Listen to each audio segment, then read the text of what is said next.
G'day, it's fugitive Australian journalist Shane Dowling from the website kangaroocourtofaustralia.com.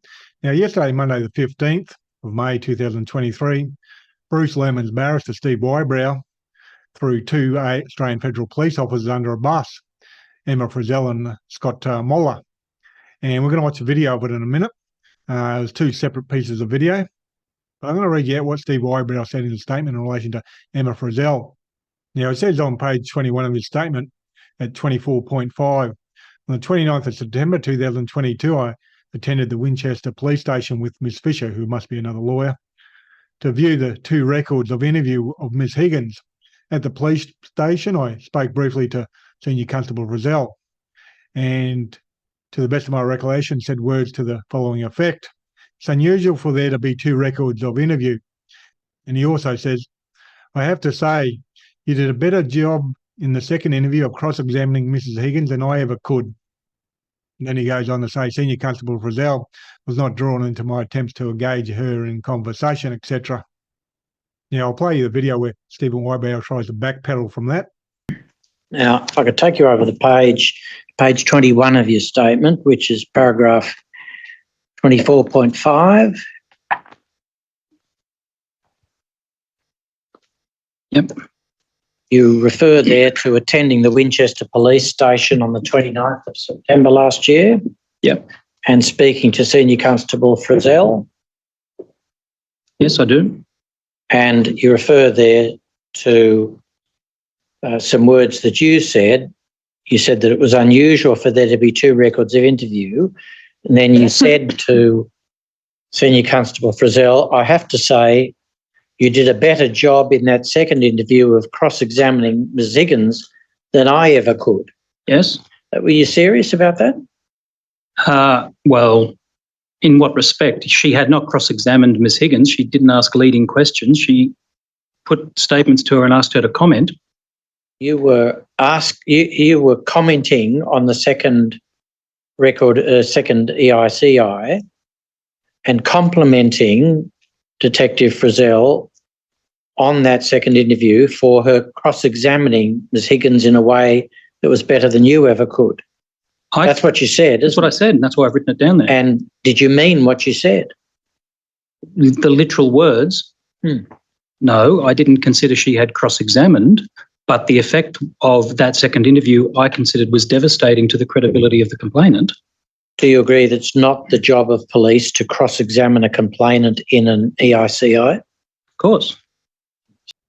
Yeah, you just heard him say there was no leading questions and there wasn't a cross-examination. Well, the reality is they're not meant to do a second interview, the police. And the fact they did a second interview, in effect, says it was a cross-examination. Because what's the purpose of the second interview? To cross-examine. That's the only purpose of it. And Stephen Whybrow says the second interview was devastating to the credibility of the applicant, which is Brittany Higgins. So that was clearly the purpose of it. A corrupt police trying to stitch up Mrs. Higgins, trying to hound her by having a second interview, which they're not meant to have. And they're certainly not meant to cross-examine her, which Stephen Whybrow admitted. So why did he put that in his witness statement? Because he's throwing Emma Frizzell under a bus. She's only a junior police officer. She's expendable. And the senior police officer needs a scapegoat, and she's gone. I've been reporting on corruption for over 10 years. I know a political hit when I see one, and that's a whack in a major way. And Stephen Whybrow, he's the one who put it in his witness statement. There's no need to put that in the witness statement. What's it mean? Why does he put that in his witness statement? Well, he wants to point the inquiry to Emma Frizzell. She's the problem. Go after her. Even though he backtracks when he was in the witness stand yesterday, too late. He's already put it in his statement. He was pointing them in the direction of Emma Frizzell, and he's done his job. Now let's listen to what he has to say in relation to Scott Moller, who's also a federal police officer who did up a report which was really biased. He was ducking and weaving initially, Stephen Whybrow, but eventually he threw Scott Moller under a bus.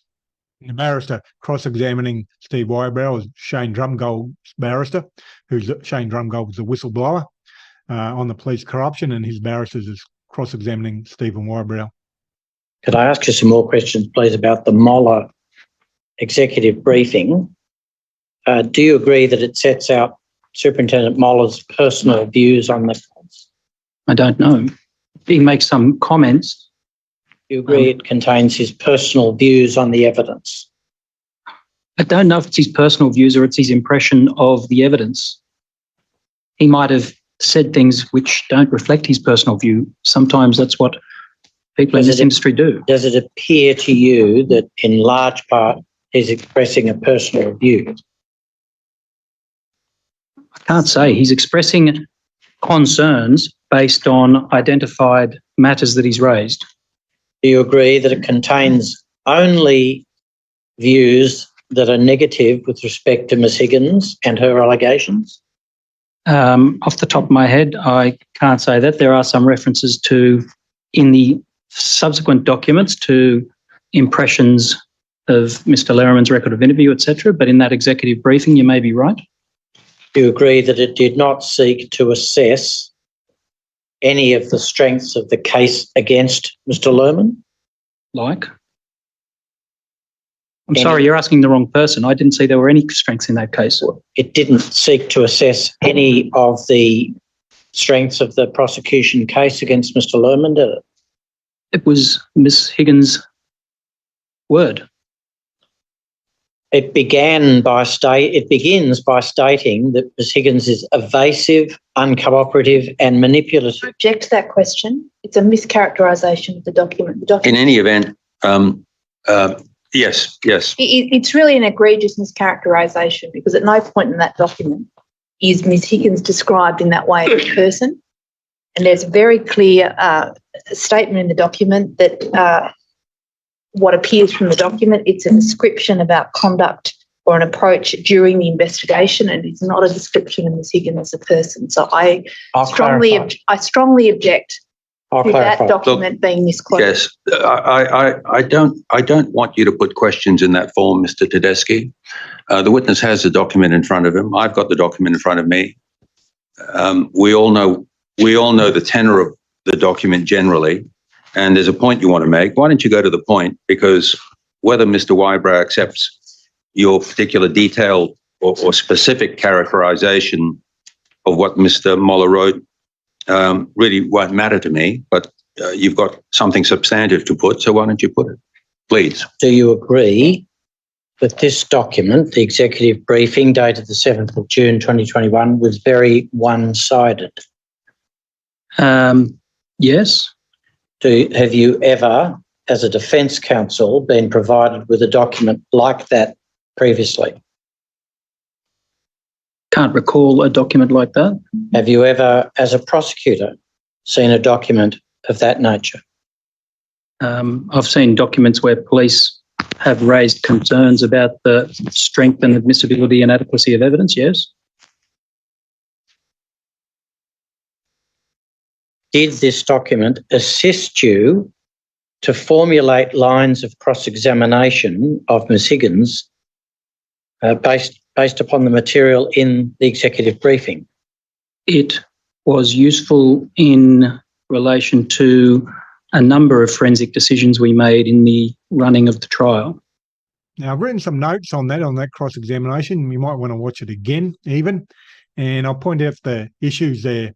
Firstly, Shane Drumgold's barrister said in the report, Scott Moller's report, he claims that Brittany Higgins is evasive, uncooperative and manipulative.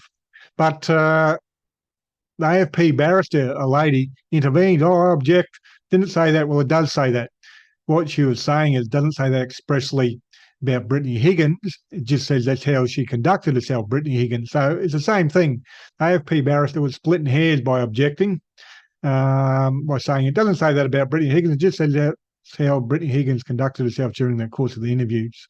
And with Stephen Wybrow's question, he ultimately does admit that Scott Moller report is very one-sided. That report was done to try and make sure that Bruce Lehrmann was never charged. So he did up a very one-sided report attacking Brittany Higgins. And Steve Whybrow admits as a defence counsel he's never seen a document like that so biased and one-sided. And when he's asked if he's ever seen a document like that as a prosecutor, he says, yes, I have seen a document like that where they question the credibility of the witness and evidence, etc. Well, that's not the question. Have you ever seen a document that biased? That was a question. So he ducks and weaves. And when he's asked if it was helpful for the cross-examination of Brittany Higgins, he says, yes, it was helpful on a number of issues. So, in running the trial, that is. So he ultimately throws Scott Moller under a bus. Scott Moller did up a very biased report. Ultimately, that was given to Bruce Lehrmann's barrister, who used it to help him in the prosecution, in the cross-examination of Brittany Higgins. The police should have never done up a document like that and given it to Bruce Lehrmann's barrister. It's not their job to do up a summary of the evidence and attack Brittany Higgins and then give it to the defence counsel's barrister. Bruce Lehrmann's barrister, Steve Whybrow, was back in the witness stand on Tuesday the 16th of May. So there's going to be a lot more to come. But so far, he's thrown 2 police officers under a bus, Emma Frizzell and Scott Moller, and he's actually thrown more, but I'll report on that at a later date. But things are going to heat up now. Last week it was Shane Drumgold in the witness stand for 4 or 5 days, and he's a whistleblower and he's getting grilled like there was no tomorrow. But now the tables are turned and others, the police officers, etc., going to have help in the witness stand, and Stephen Whybrow's already shown what's going to happen. They're going to start throwing each other under a bus. And I'll be publishing more videos on the issue, so make sure you hit the like and subscribe button. Make sure you watch the other videos I've done over the last week or two, because a lot of the old media, their reporting is very biased and they're missing a lot. Kangaroo Court of Australia's independent media. I publish a website, YouTube channel, Facebook page and Twitter account, and I'm reliant on donations to keep on publishing. So please support my Patreon account. I'm currently sitting on 231 supporters donating $1,381 a month. And you can donate any amount, $3, $5, $10, $15, $20, $30, $40, $50 a month, whatever suits your budget. It all helps out. And please share this video on Facebook and Twitter, etc. Thank you for your time and have a good day.